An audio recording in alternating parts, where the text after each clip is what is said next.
मनुज विचारों से बनता है साधु और शैतान। मनुज विचारों से बनता है साधु और शैतान। इन्हीं विचारों से मिलता है नरक और भगवान। ये है वैदिक विज्ञान, ये है वैदिक विज्ञान, ये है वैदिक विज्ञान, ये है वैदिक विज्ञान। मनुज विचारों से बनता है साधु और शैतान। इन्हीं विचारों से मिलता है नरक और भगवान। ये है वैदिक विज्ञान, ये है वैदिक विज्ञान, ये है वैदिक विज्ञान। रावण राक्षस था कहलाया देव कहाए राम। रावण राक्षस था कहलाया देव कहाए राम। ध्यान दीजिए इन्हीं विचारों का ही था परिणाम। ध्यान दीजिए इन्हीं विचारों का ही था परिणाम। शुद्ध विचारों के कारण ही मानव बनता शुद्ध। कुविचारों के कारण चलता मानव बुद्धि विरुद्ध। पतित बना करता है इन्हीं से बनता व्यक्ति महान। इन्हीं विचारों से मिलता है नरक और भगवान। ये है वैदिक विज्ञान, ये है वैदिक विज्ञान, ये है वैदिक विज्ञान, ये है वैदिक विज्ञान। मनुज विचारों से बनता है साधु और शैतान। इन्हीं विचारों से मिलता है नरक और भगवान। ये है वैदिक विज्ञान, ये है वैदिक विज्ञान, ये है।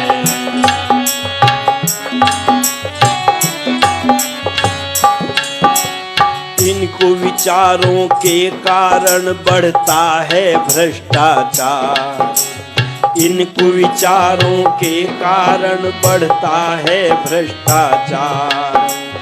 दुराचार व्यभिचार फैलता होता हाहाकार। आकृति कितनी भी सुंदर हो विचार विपरीत। कुविचारी मानव से जनता रहती है भयभीत।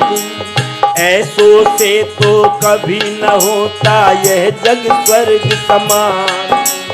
इन्हीं विचारों से मिलता है नरक और भगवान।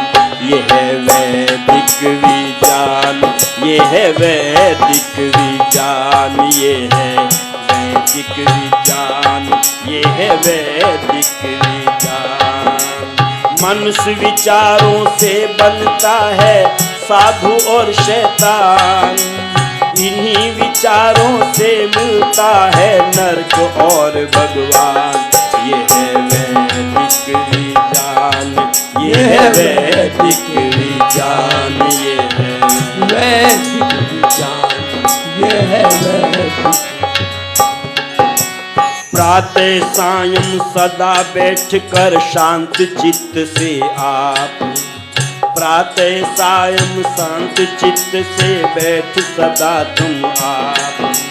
सुविचारों से संग्रह करिए फिर करिए प्रभु जाप। दुर्गुण से रह दूर सदा ही सद्गुण को लो धार। तज कर मिश्र समझिए हल्का हो धरती का भार। भूल चूक कर भी मत दीजिए कुविचारों को स्थान। इन्हीं विचारों से मिलता है नरक और भगवान। ये है वैदिक विज्ञान, ये है वैदिक विज्ञान, ये है वैदिक विज्ञान, ये है वैदिक विज्ञान, ये है वैदिक विज्ञान, ये है वैदिक विज्ञान। मनुष्य विचारों से ही उत्तम बनता है और विचारों से ही निकृष्ट बनता है।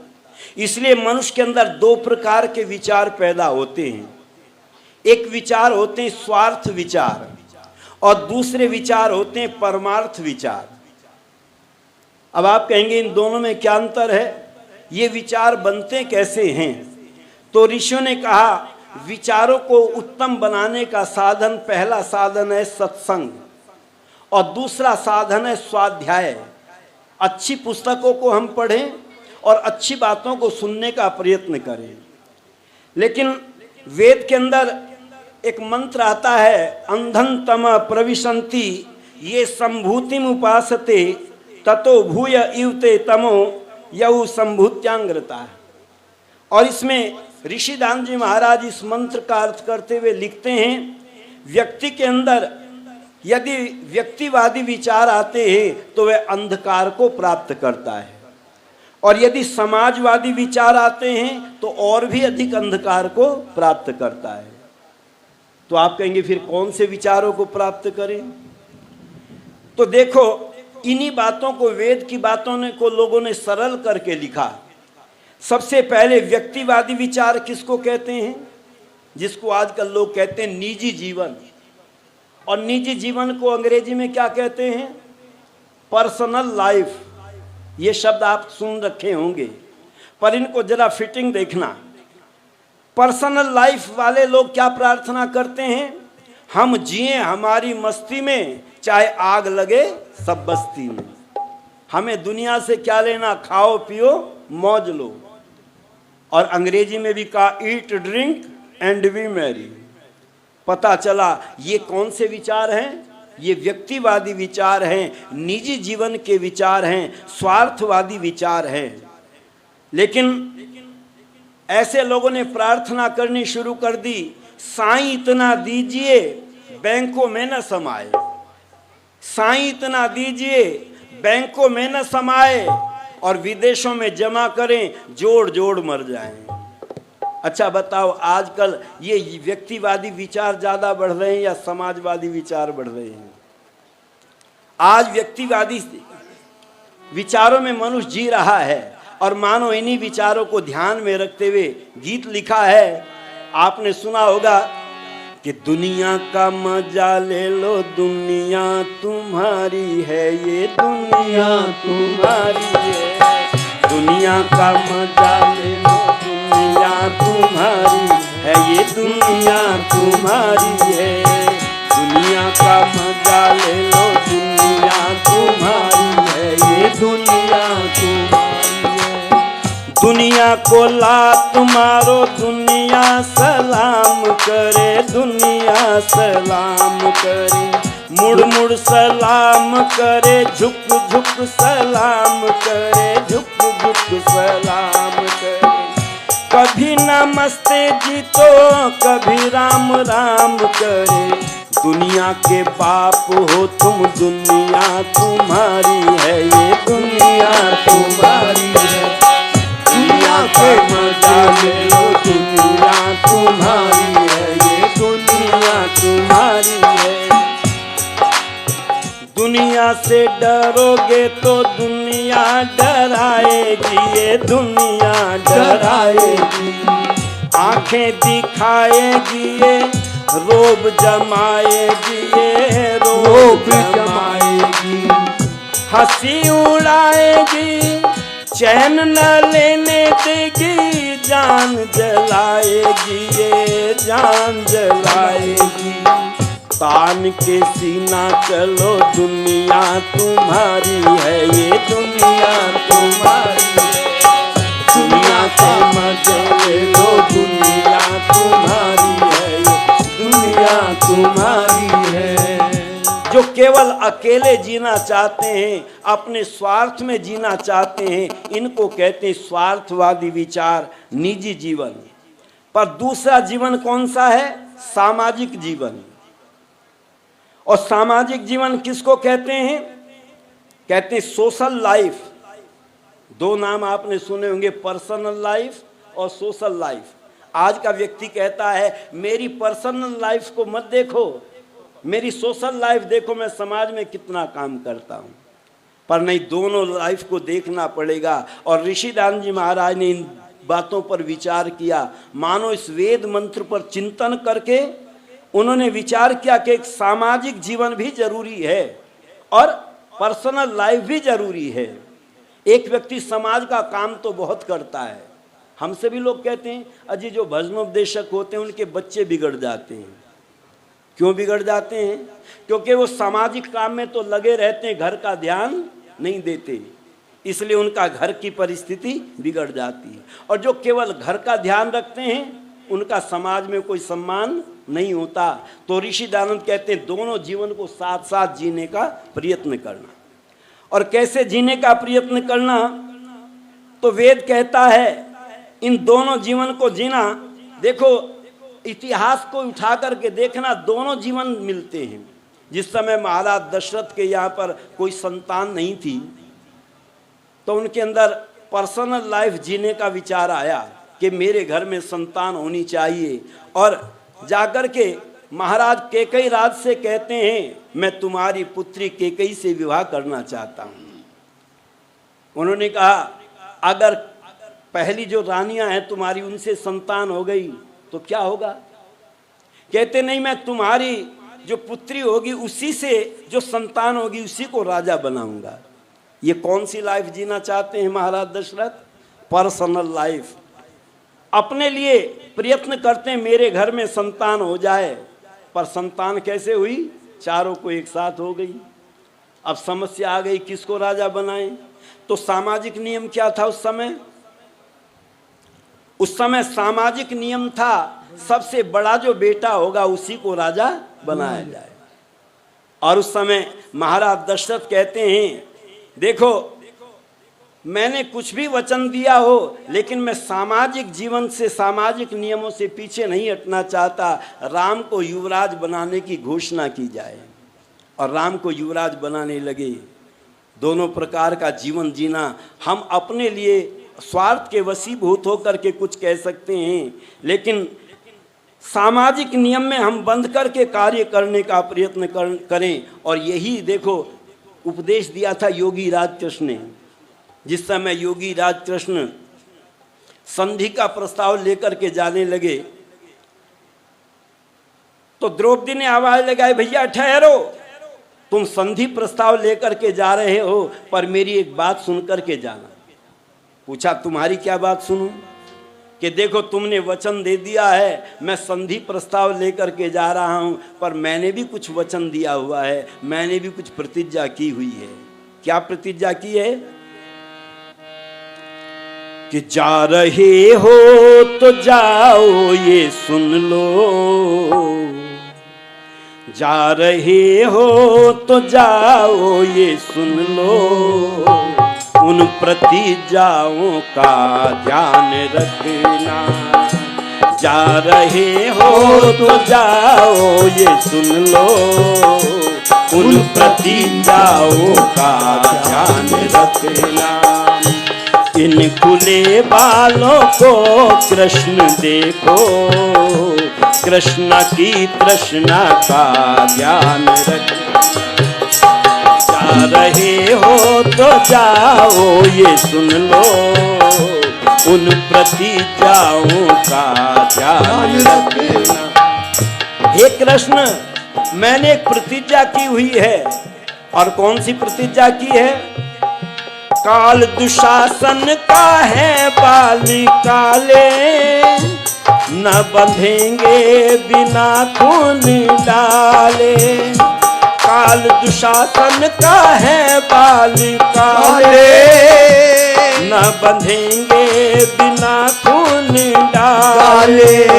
न भुलाना प्रतिज्ञा को मेरी, न भुलाना प्रतिज्ञा को मेरी। इस मर्यादा का ध्यान रखना। जा रहे हो तो जाओ ये सुन लो, इन प्रतिज्ञाओं का ध्यान रखना। भीम आए, कहते हैं ठहरो कृष्ण, जा रहे हो तो एक प्रतिज्ञा मैंने भी की हुई है। पूछा वो कौन सी प्रतिज्ञा की है। ये 500 रुपया हमारे प्रिय शिष्य कुलदीप आर्य जी इस गीत पर प्रसन्न होकर के दे रहे हैं, उनका बहुत बहुत धन्यवाद। भीम कहते मैंने भी एक प्रतिज्ञा की हुई है, जंघा तोड़ूंगा मैं दुर्योधन की, ध्यान रखना मेरे उन वचन की। जंघा तोड़ूंगा मैं दुर्योधन की,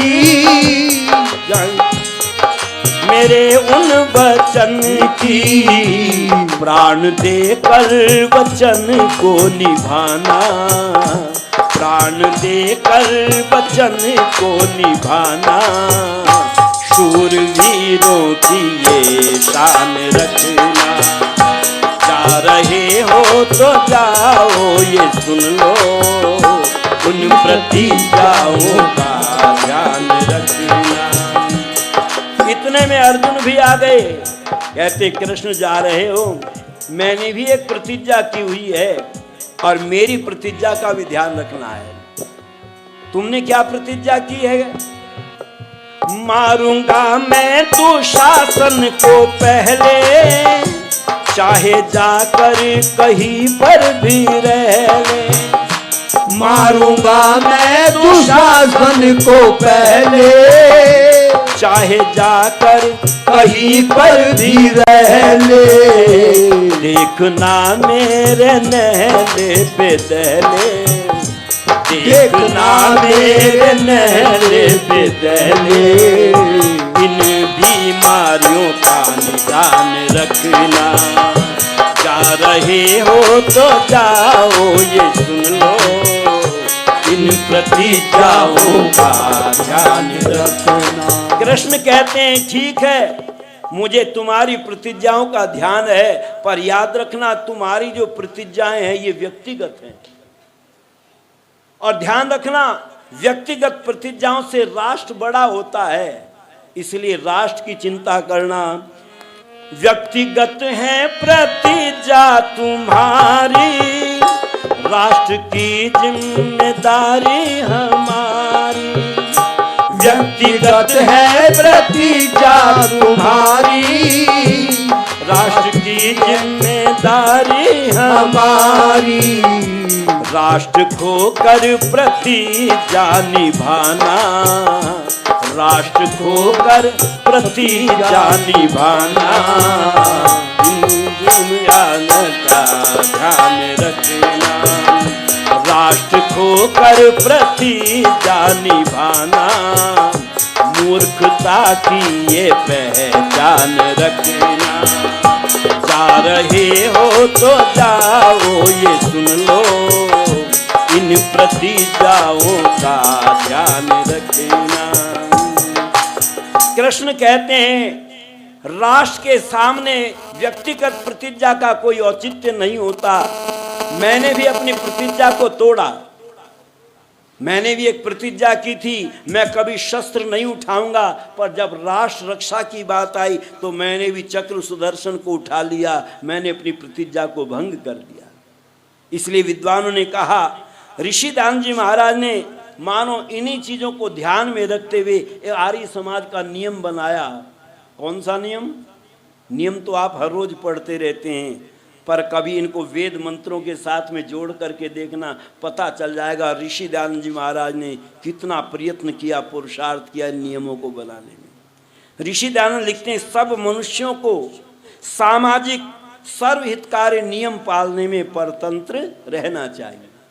और यही उपदेश श्री कृष्ण कहते हैं, सामाजिक नियम में हम सब परतंत्र हैं और प्रत्येक हितकारी नियम में सब स्वतंत्र रहें। तुमने व्यक्तिगत प्रतिज्ञा की है, इसमें तुम स्वतंत्र हो, पर समाज के लिए, राष्ट्र की रक्षा करने के लिए हम परतंत्र हैं। हमें सबको परतंत्र रह करके काम करना चाहिए। इसलिए दोनों प्रकार की विचारधाराएं हमारे जीवन में उठती हैं। अपनी व्यक्तिगत प्रतिज्ञाएं भी हम करते हैं, पर समाज के लिए हम क्या कर सकते हैं? सामाजिक नियम और व्यक्तिगत जीवन के नियम में दोनों को विचार करके चलना चाहिए। जो व्यक्तिगत नियम को पालन करते हैं उनके बच्चे भी अच्छे बनते हैं और समाज भी अच्छा बनता है। और जो केवल अपने खाने पीने में मस्त रहते हैं, समाज भले ही बिगड़ जाए वो अपना खाने पीने में मस्त रहते हैं। आइए हम दोनों नियमों का पालन करते हुए समाज को भी सुखी बनाने का प्रयत्न करें और अपने परिवार को भी सुखी बनाने का प्रयत्न करें। इन्हीं शब्दों के साथ आप सभी का बहुत बहुत धन्यवाद।